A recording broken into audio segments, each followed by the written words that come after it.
哎呦，头疼了吗？我看看。还说不担心我？我是礼貌性的，关心一下刚刚救过我的人。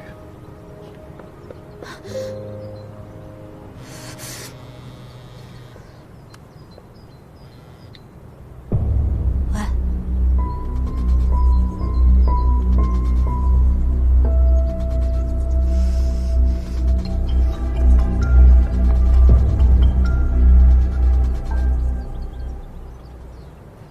喂，我知道了，我马上回来。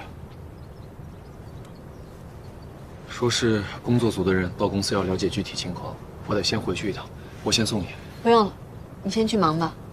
王阿姨应该很担心你，我去跟她报个平安。你跟他打电话就行了，不要在这儿待着了。这个时候一定要注意安全。知道了，你去吧。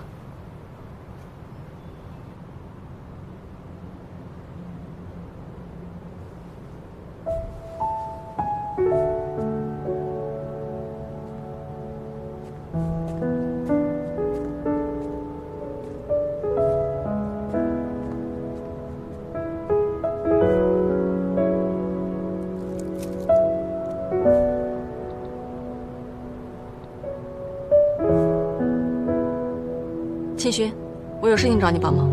我带他去办点事儿，一会儿联络你。行，那我在老伙计等你。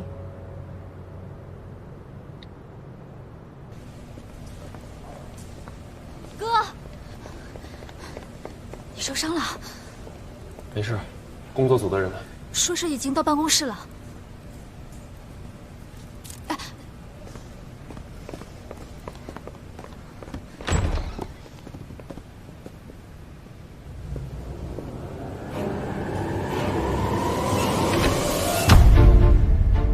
陆总好。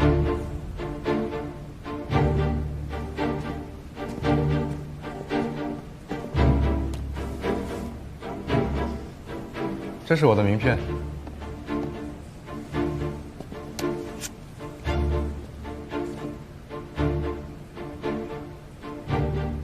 果然是你啊！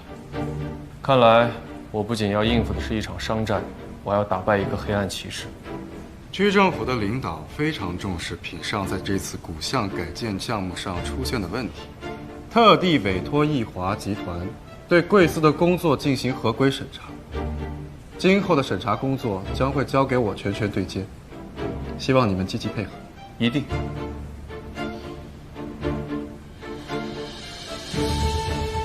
要不我们坐下聊吧。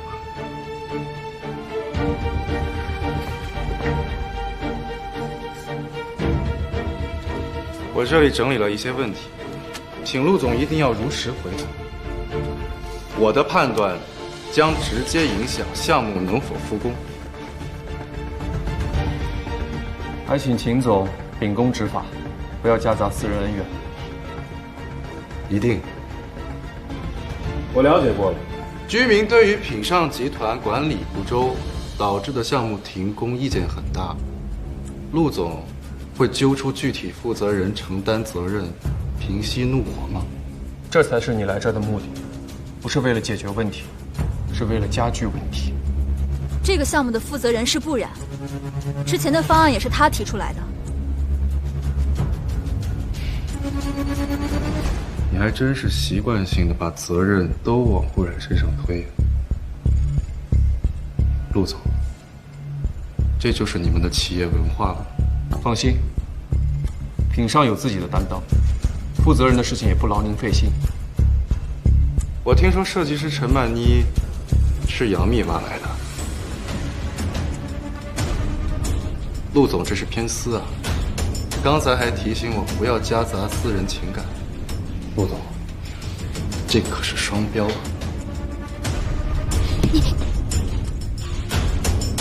你已经给了我明确的解决思路，给我1天时间，我给你一个满意的答复。没问题，不过我的耐心有限，注意效率。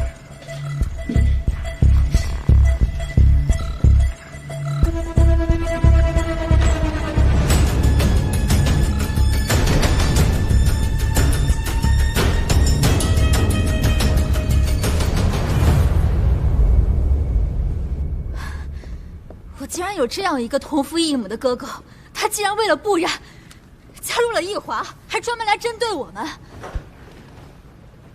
是我亏欠不染在先的。品上为不染提供了一个展示才华的平台，他应该感谢你才对。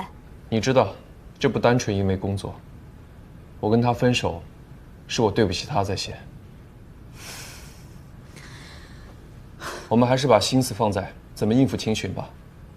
义华主导复审，那么以我们公司内部的人已经不足以服众。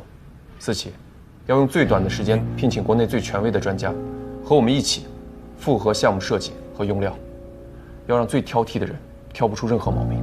可是秦巡提出，品上要有人为这次在管理上的失职承担责任，这才是他来的真实目的。秦巡这次的确是有备而来，古巷改建也一直都是不染在盯，这次的问题又出现在材料上，那是不是不染？想都别想，我是不会让他出来背锅的。哥，你真的忍心眼睁睁地看着我们辛辛苦苦赢下来的所有，一切都回到原点吗？我已经受够了失去的滋味了，我不想再承受一次。你就算是为了我，为了公司，选择一条牺牲最小的方案，好吗？好了，我不想聊这个问题。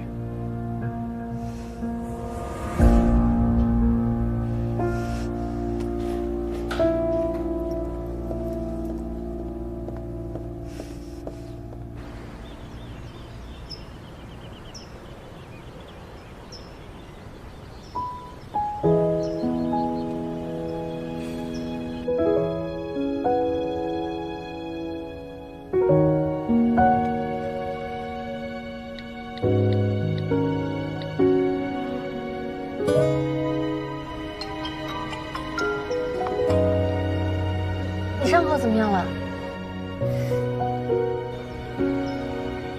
我没有关心你啊，我只是……你要是再不关心我，我伤口可能真的好不了。那你等着吧。工作组的人有为难你们吗？只能说是来者不善。哎，你干什么？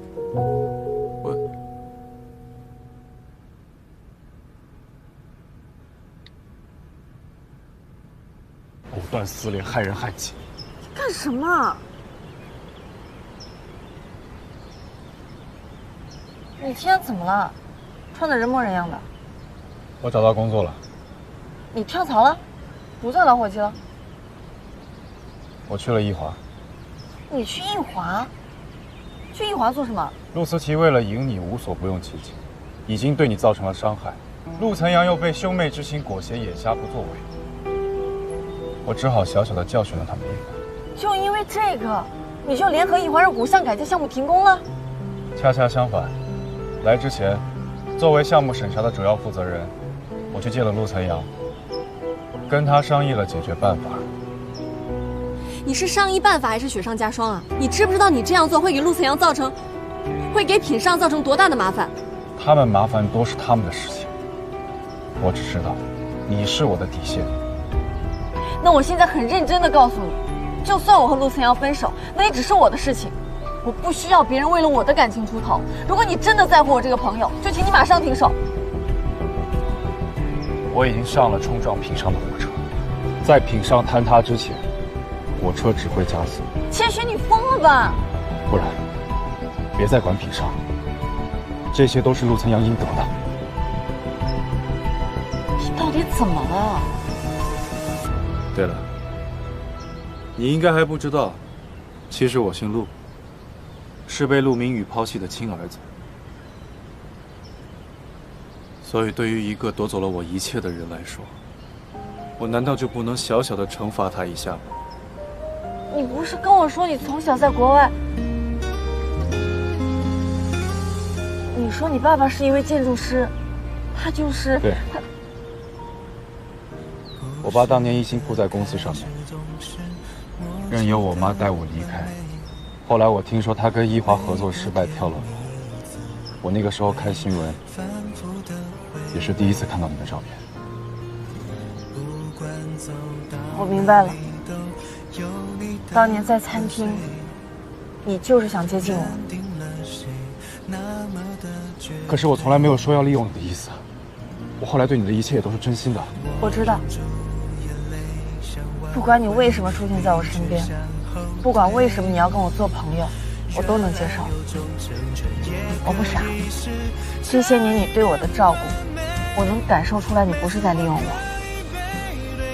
但是最让我接受不了的，就是你马上要变成像我奶奶那样的人。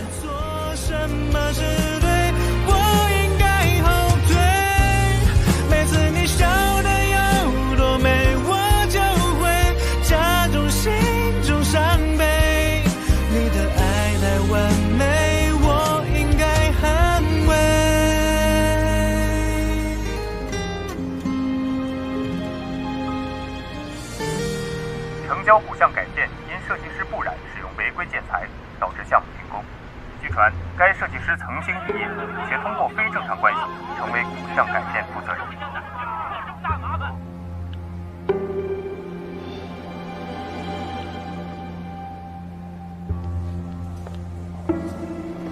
哥，你看到了吗？这次我们必须要舍掉不染了。古巷的事情，怎么会涉及到不染？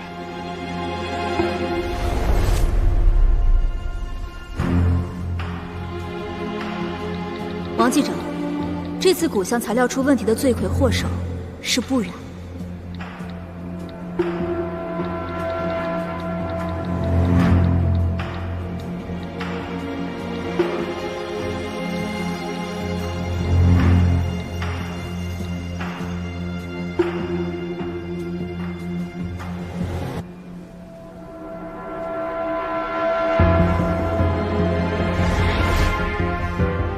看到我的朋友圈后，自作主张的跑出去被人针对，这怎么能怪我？事情已经这样了，不然要是能扛下所有责任，那品上就能在材料事件当中隐身。陆思琪，反正他的名声已经臭了，那不妨为公司做点贡献，事后再弥补他也不亏啊。你闭嘴！我之前当你是任性，可我没想到你会这么的不择手段。你知不知道什么是错？哥，你在说什么？易子鹤绑架你，完全是你自导自演，就是为了逼我跟不染分手，是不是？不是的，我没有。我一直想不明白，你不是忍气吞声的性格，为什么受了这么大的伤害肯放过易子鹤？所以我就找过易子鹤了。我一直没跟你说，是因为我跟不染的症结不在你。可我想不明白，你都已经赶走他了，为什么还要一次次的伤害他？陆思琪，你恢复记忆之后，为什么会变成现在这个样子啊？如果爸爸还活着的话，他肯定也会对你很失望。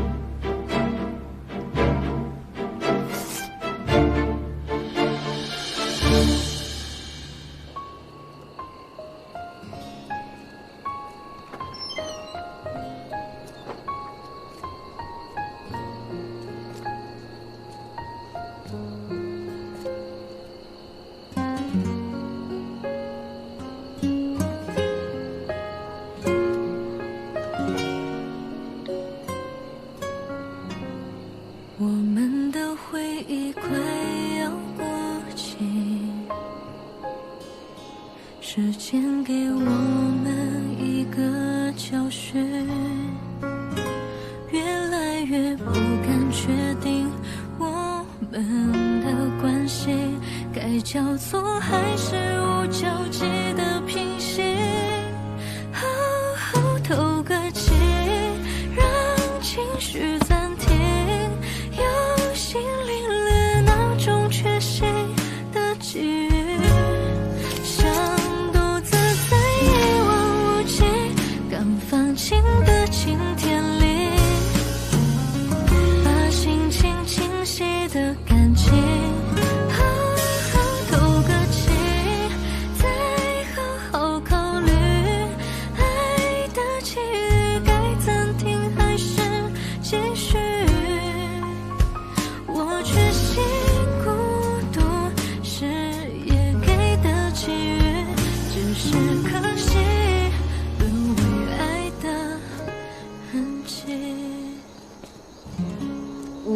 过得好呢？我能有什么事儿啊？我就是来看看你。古巷的事情，你别担心，会解决的。对，都会解决的。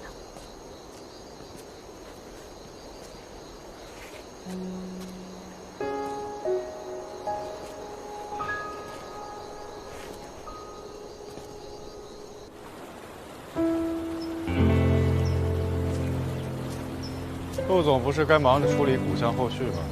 怎么有时间找我？聊聊合作吧。我退出品上，你去做你该做的事。我就是在做我该做的。你的目标不是品上，你的仇人也不应该是思琪。你可以对我不满，你是我养父的亲儿子，他生前的理想不能就此中断。还有不然，他就想做一个好的设计师，我要把他牵扯进来。好啊。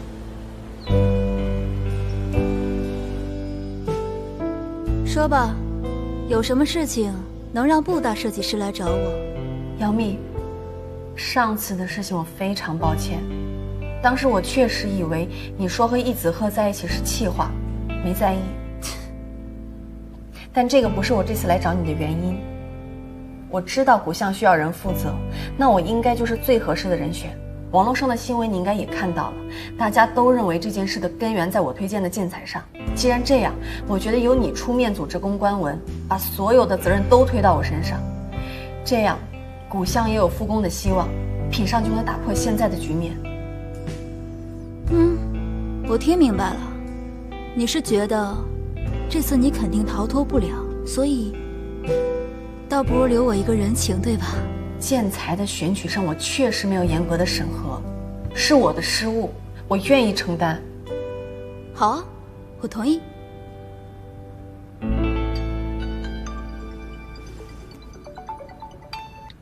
喂？什么？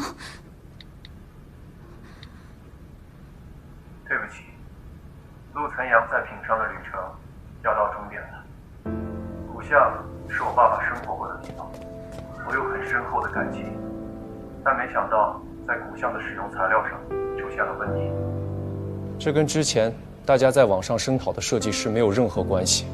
不然设计师在此之前就已经离职。后续的相关流程都是由公司审核过后才落地实施的。现在出现了问题，我有直接责任，没有理由把责任推卸给任何人。所以我会承担起相应的代价。从今天起，我将辞去品上的一切职务，今后也不再过问公司的任何具体事务。感谢一直支持我的公司同事、合作方，还有朋友，谢谢你们一路的陪伴。希望你们能够继续支持品上。陆岑阳在此跟大家说一声抱歉。各位，珍重。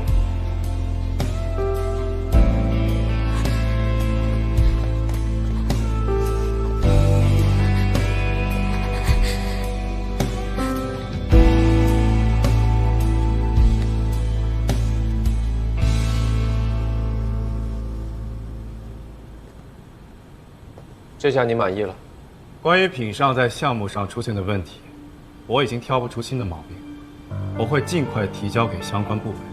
我持有的股份，我会尽快交割给思琪，当然也有你的份儿。我付出了我的代价，希望你遵守约定，让古巷顺利复工。古巷复工的事情，我已经有想法了。再说，你现在想管，也没有任何资格。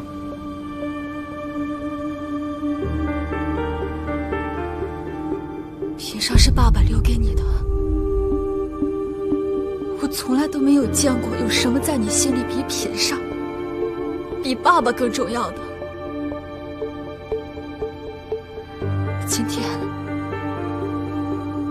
你却为了不染，放弃了品上，抛弃了我。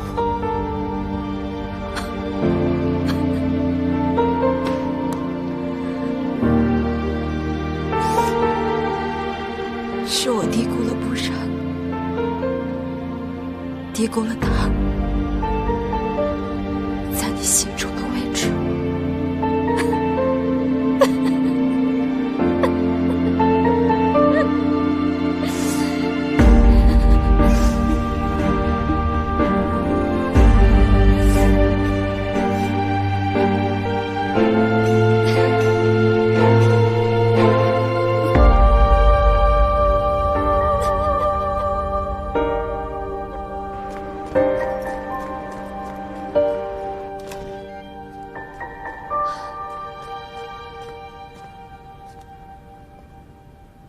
秦寻，你怎么在这儿？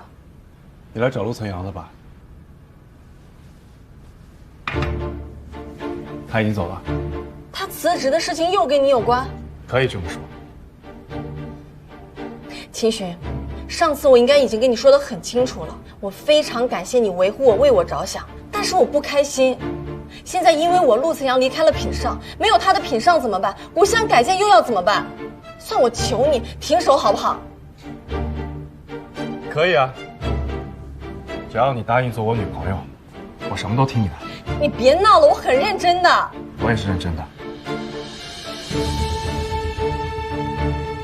不然，我一直都说过我很喜欢你，但是我不知道你为什么还是走向了陆怎样，他到底有什么好的？你为自己怎么选择都无可厚非，但是你不要带上我，也不要盯着品上。不然，我们之所以能成为朋友，是因为我们都是很执拗的人。你想让我收手，可以，你只要答应跟我在一起，不要再想着陆怎样。我秦寻一定是一个言出必行的人。你说的没错，我们都是很执拗的人，所以我学不会拿感情当筹码。我们认识这么久，我不相信你不知道怎么做才是对的。商业的丛林法则里面就没有对错之分，在感情中也是一样，只有强大的那一个人才不会受伤害。不然，有朝一日你会明白，你选择我，你才是那个能跟话筒说不的不然。原来我们也有这么话不投机的一天。你忙吧，我走了。不然，你选择我，就是在选择更多的主动权。我不稀罕这种主动权。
老许，陆思阳来过吗？没有。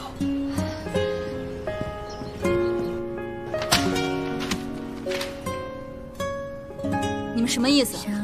公司的项目一天比一天少，我们可不想每天来公司只能看新闻。安静的只剩下呼吸，独行的流云候鸟倦了心，各自平野的旅行。走，走。我们的回忆快要过期，时间给我们一个教训，越来越不敢确定我们的关系该叫做还是无交集的平行。好好透个气，让情绪暂停，有心领略那种缺席的际遇，像独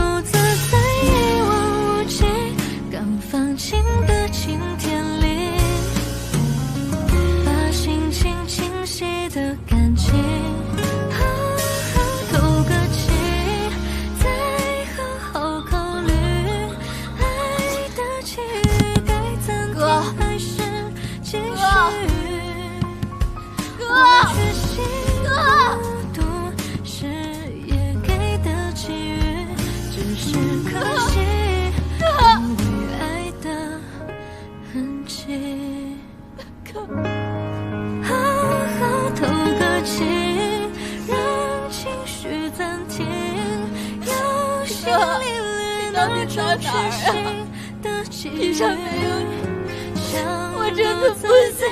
一望无际，刚放晴的晴天里，把心情清晰的感情好好透个气。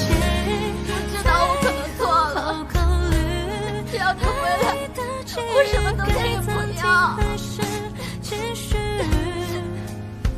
我决心好多是也给的机遇，只是可惜路与爱。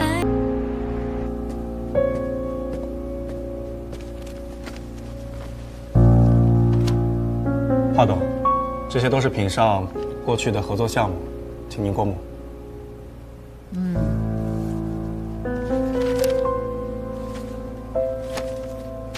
陆岑阳把他手里的股份给你，以为你会手下留情，却没想到，反而变成你对付品上的利器。品上目前的合作方，在听到公司大股东对他们的经营感到没有信任度的时候，抛售股票，纷纷选择与易华合作了。你这么卖力，我也不能小气啊，不能亏待了我的大功臣。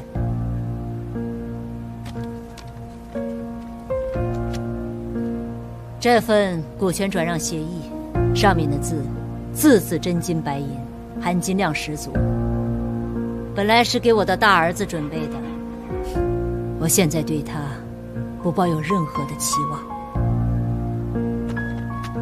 你拿去吧，这样你追不然更有底气。谢谢华董。不过说到这件事情，可否请华董把股项改建的后续交给我来处理？你想怎么做？目前这个项目因为网络发酵热度特别高，是一块名副其实的烫手山芋。目前最好的处理办法就是让它彻底的拖垮品上，待我为易华吞下节节败退的品上，到时候就会有更多的精力。我会尽力的修复华董和闵德叔之间的关系，因为我也想成为闵德叔的女婿。家庭和睦，我手里的股份才能更有含金量。你小子真会呀！那好，我等着你回来一起喝庆功酒。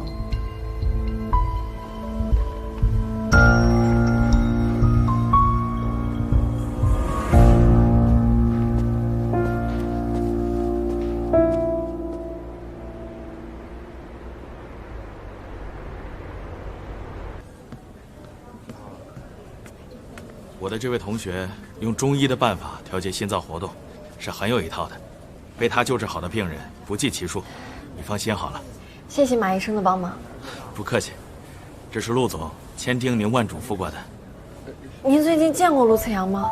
我已经好久没有联系上他了，你有他的消息吗？真不好意思，他交代我为你妈妈预约看病是2个月之前的事了，最近我也没有见过他，也不知道他在忙什么。谢谢你，马医生，辛苦了。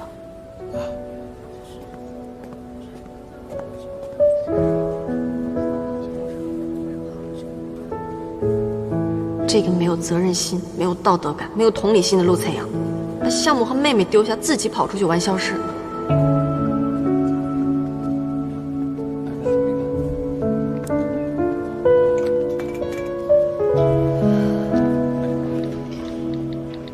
我想为品上完成股项改建项目。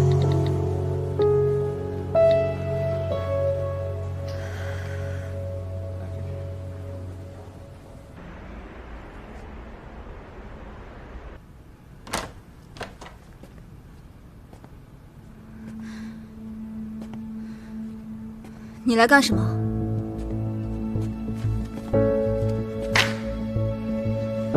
谈谈合作。品上辛辛苦苦做成的项目，却在竣工之前被你轻易拿走。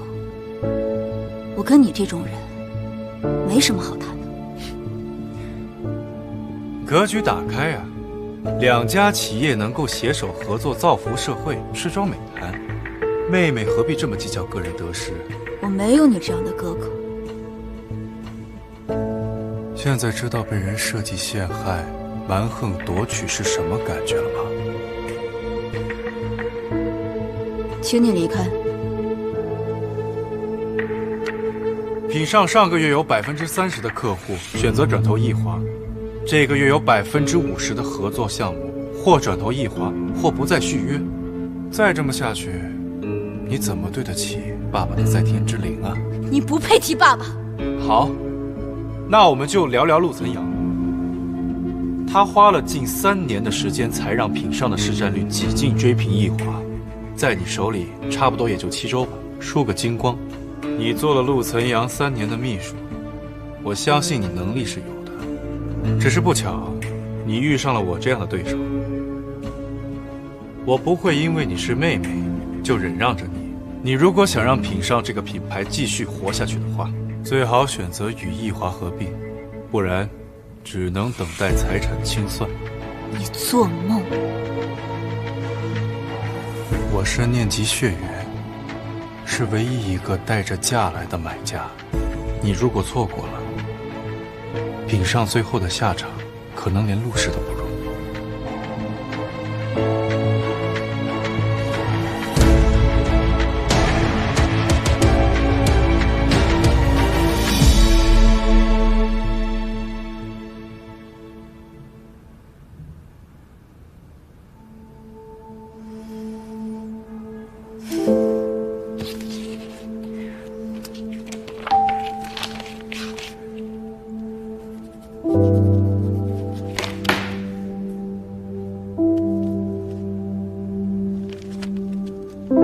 对了，本来易华呢是不想接手这个被你们搞臭的古巷改建项目的，不过有人想要有一个完美的收尾，我让他来品上，负责古巷改建的后续事务，没问题吧？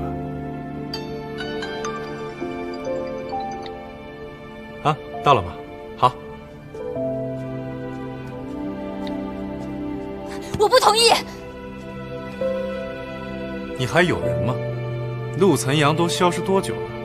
现在你同不同意，都改变不了这个结果。思琪，你再也不能像过去那样，仗着陆岑阳对你的溺爱任意妄为了。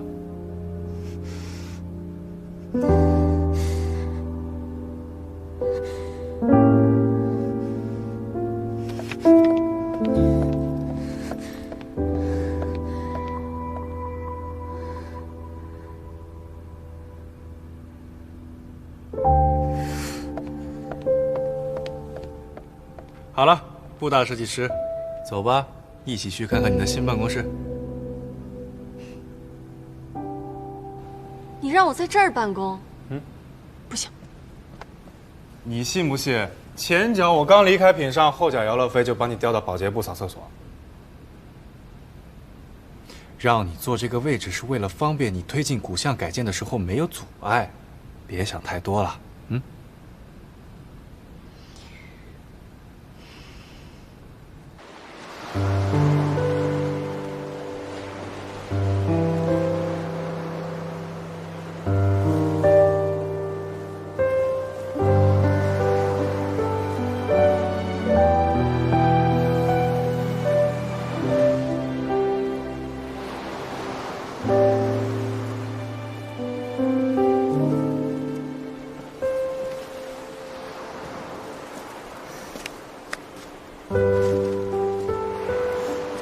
该来的还是来了。明宇兄，你的儿子来看你了。你父亲的骨灰就撒在这个海里，对着海水鞠个躬吧。明德树，负心汉沉入海底的骨灰，只会让我想起我妈当年那些痛苦的回忆。我知道你恨你父亲，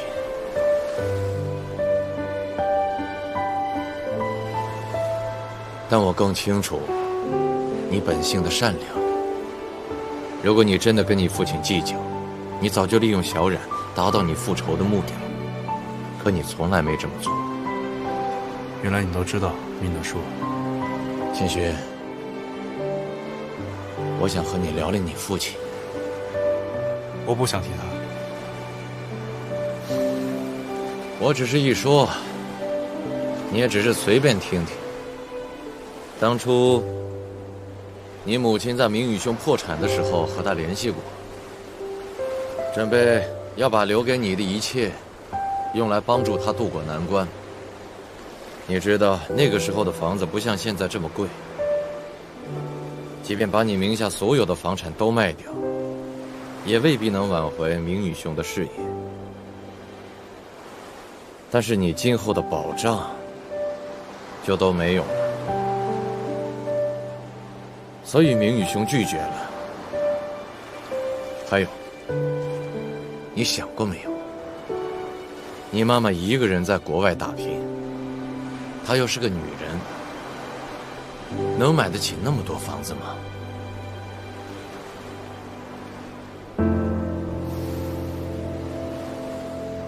明宇兄和我说过，之前他和你妈妈因为误会，所以分开了。他对这段婚姻充满了愧疚和遗憾。你这是在为他抛弃妻子找理由。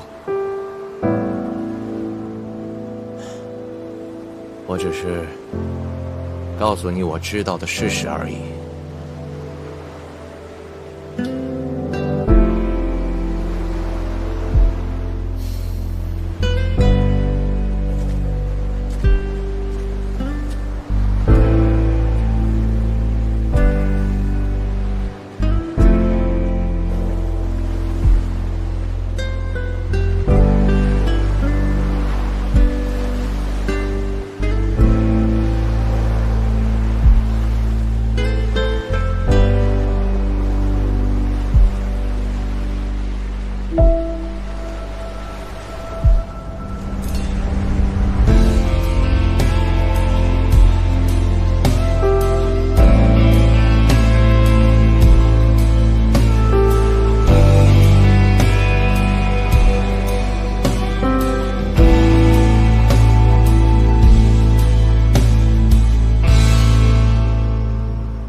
妈，我回来了。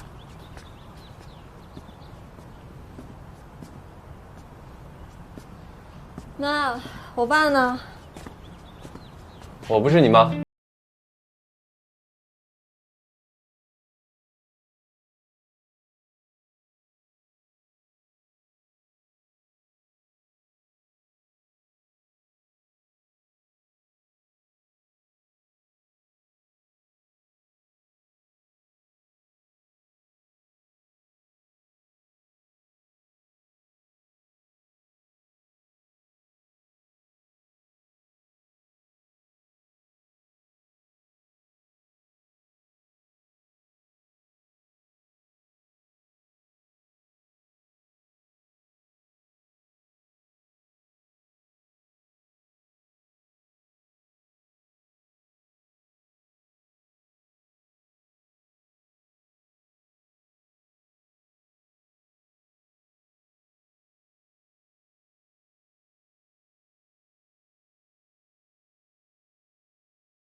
易华的那几个项目已经发你邮箱了。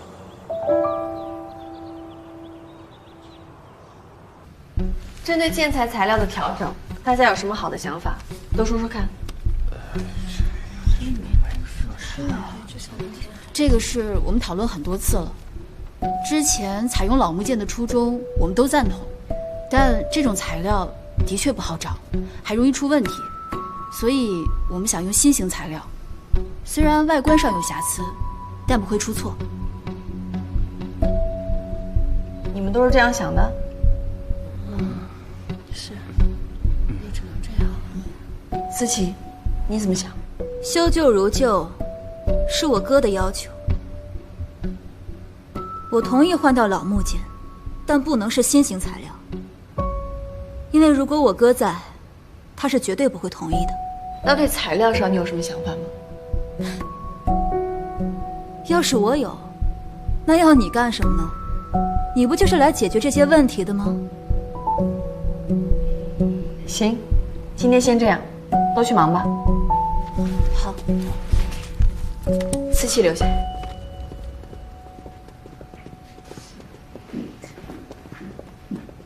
不然，你不要以为你坐了我哥的位置就可以对我呼来喝去。那我走。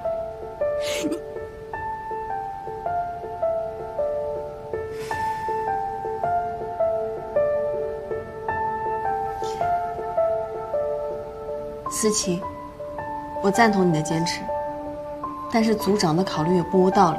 现在居民对我们的抵触心理非常严重，我们已经没有试错成本了，所以我决定用新型材料，但是也要保住陆总的坚持。你的解决方案是什么？直接说，别绕圈子。小的时候，你和陆伯伯生活在古巷，有没有认识的木瓦匠？他们这些原本就生活在巷子里的手艺人，比我们更了解居民的需求和喜好，也能帮我们甄别出最合适替换的古木件材料。我那时候太小，即使见过，也不记得住哪儿叫什么了。但我哥一定记得，只不过现在我根本就联系不上他。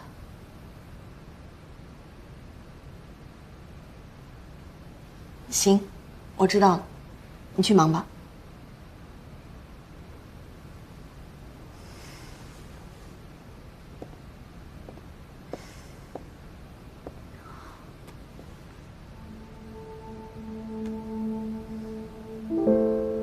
我以为你真的很爱陆岑瑶，但是他一卸任，你就和秦轩联手霸占了他的位置。不然，我有时候真的看不懂你。随便你怎么想，我问心无愧。我只是想好好的把这个项目收尾。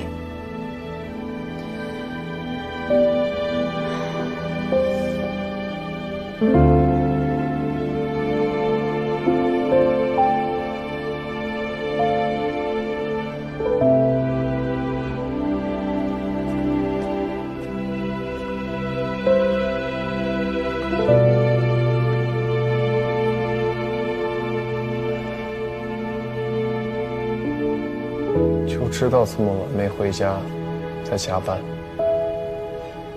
当这菜市场呢，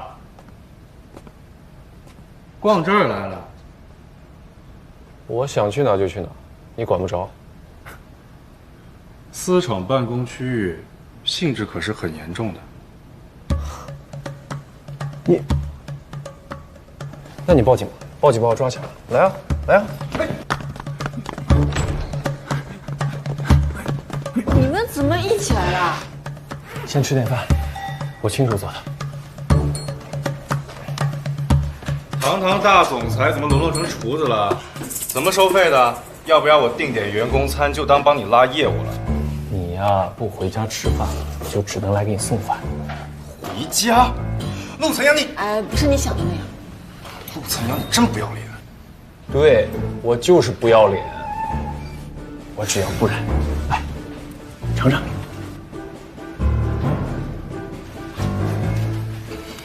尝尝。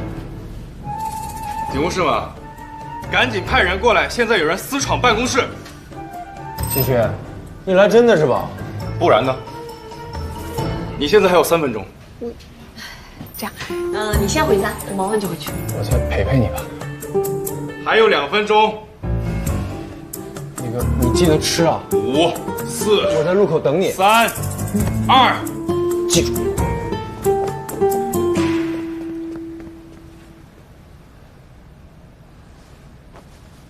别吃这些东西了，一会儿跟我出去吃。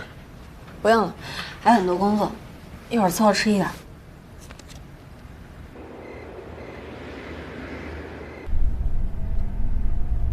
今天开会，陆思琪没有为难你吧？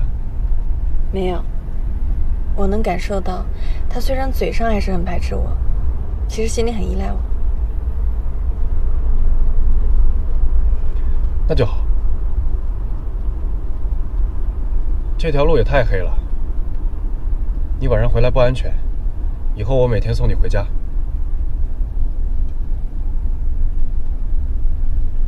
今天辛苦你，明天开始我早点回来。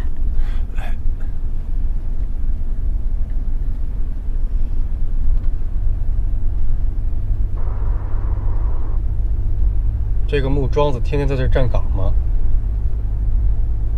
站了有几天了。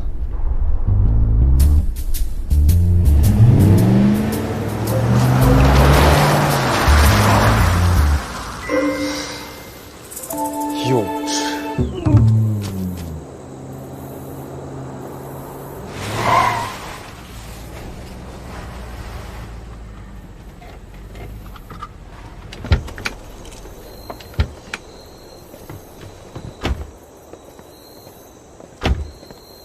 谢谢你送我回来。真想谢我，就请我到屋里喝杯茶吧。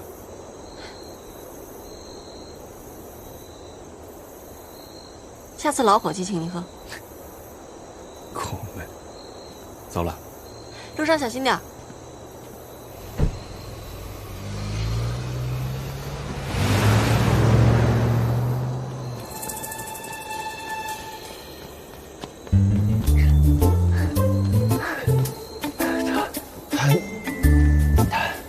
喘不上气儿就别说话了，手电筒，照路。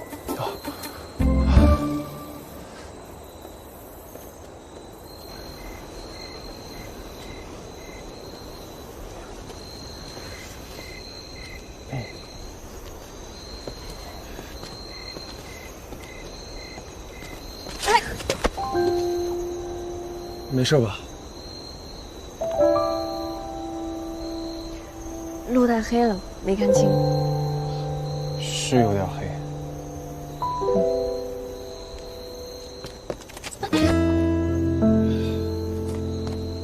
我背你。干嘛？你害羞啊？又不是没抱过。那能一样吗？在我心里没变过。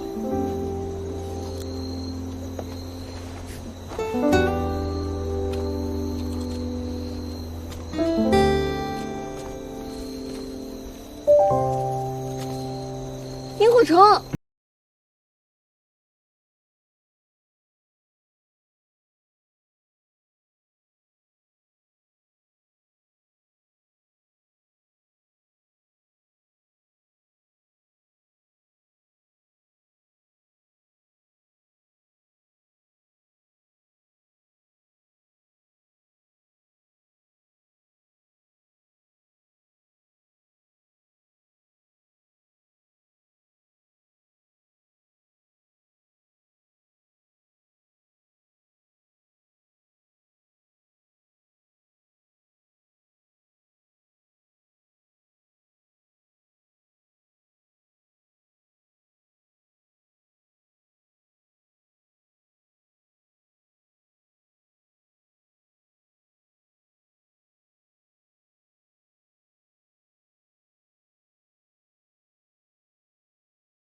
古巷改建项目复工，我就可以撤了。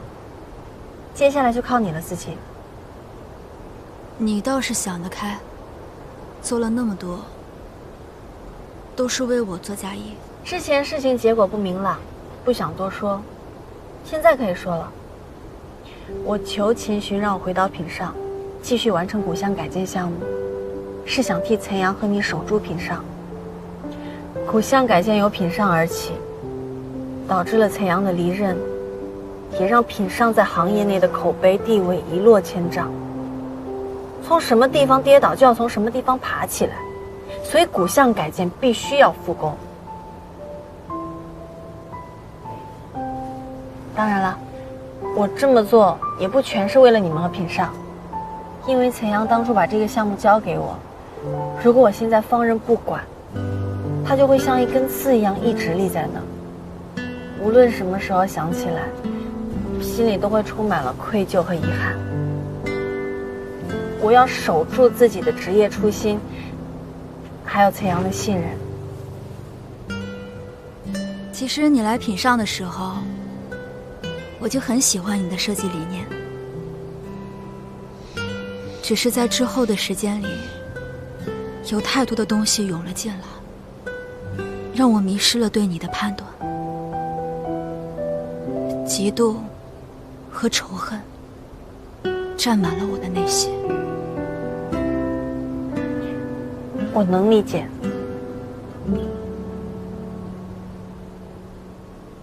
你倒也不必那么宽宏大量，因为我的确做错了很多事情。我故意找易子赫演戏，发朋友圈让你看见。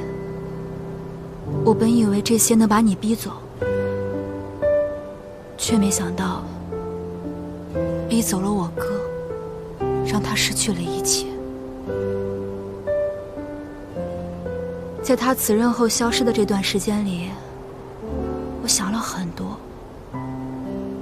是我错把战友当成了爱情。在我独自扛起品上，孤立无援，求助无门的时候，幸好你出现了，要不然我早就扛不住了。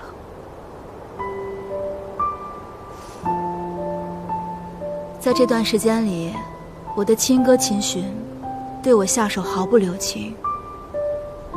我本以为他是在为你出气，但后来我发现，他是在教我成长。秦寻是这么想的？不然，谢谢你，我为我的行为郑重地向你道歉。对不起。没关系，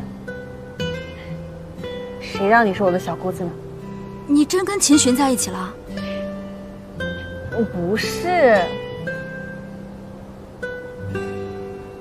我跟你说件事儿，你别生气。其实你哥他没消失，这段时间他住在我家。他住在你家？你们俩同居了？那倒也没有，没有。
你是故意讨好我的。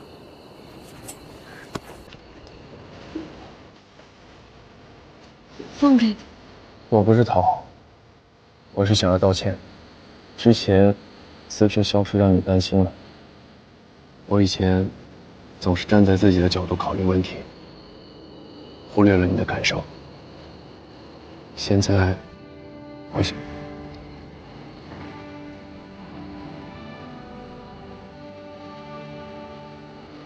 看什么看？我又没说要原谅你。